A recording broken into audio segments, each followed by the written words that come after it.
तर नमस्कार सगळ्यांना. तर उद्या आहे बैलपोळा. तर बैलपोळा या सणाच्या निमित्ताने हमखास गावाकडे बनवली जाणारी रेसिपी म्हणजे पुरणपोळीचा स्वयंपाक. तर पुरणपोळीच्या स्वयंपाकामध्ये महत्त्वाचा रोल असतो आमटीचा. तर ती आमटी कशी बनवायची ह्याची गावठी पद्धत आपण आज बघणार आहोत.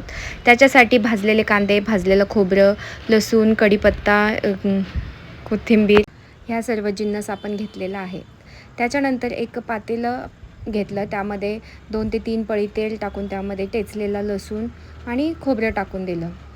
आणि त्यानंतर इथे काही आपले घरगुती मसाले, हळद वगैरे घेतलेलं आहे ते ॲड केलं त्याच्यामध्ये आणि छानपैकी कोथिंबीर टाकली. कोथिंबीर टाकून मस्तपैकी त्याला एकदा मिक्स करून घेतलं. ही रेसिपी माझी मम्मी बनवत आहे, त्यामुळे जरा प्रॉब्लेम येतो आहे. त्यानंतर तिनं त्याच्यामध्ये कढीपत्ता ॲड करून सगळं मस्तपैकी हलवून घेतलं. गॅस थोडा कमी केलेला आहे जेणेकरून मसाला करपणार नाही. त्यानंतर इथे जे मगाशी आपण जे वाटण दाखवलेलं ते वाटण बारीक करून त्यामध्ये ॲड केलेलं आहे, म्हणजे कांदा खोबऱ्याचं वाटण. हे वाटण ॲड केल्यानंतर छानपैकी मिक्स करून घ्यायचं एकत्रितपणे.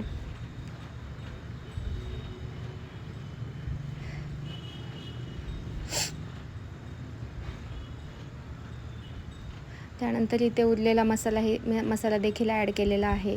अशा पद्धतीनं गावाकडे खूप छान अशी आमटी बनवली जाते की जी आमच्या लहानपणी बनवली जायची, इतकी सुंदर लागायची भातासोबत की त्याला काही तोडच नाही. अशा पद्धतीची ही टिपिकल जी गावाकडे किंवा खेड्यामध्ये जी बनवली जाते ना, त्या पद्धतीनं बनवले. कोणते महागडे मसाले त्याच्यामध्ये वापरलेले नाहीत, कोणताही तामझाम नाही. खूप असं गरम मसालाच किंवा काय असं जास्त काही वापरलेलं नाही आहे, जेणेकरून छोटी मुलं देखील ही आवडीनं खातात.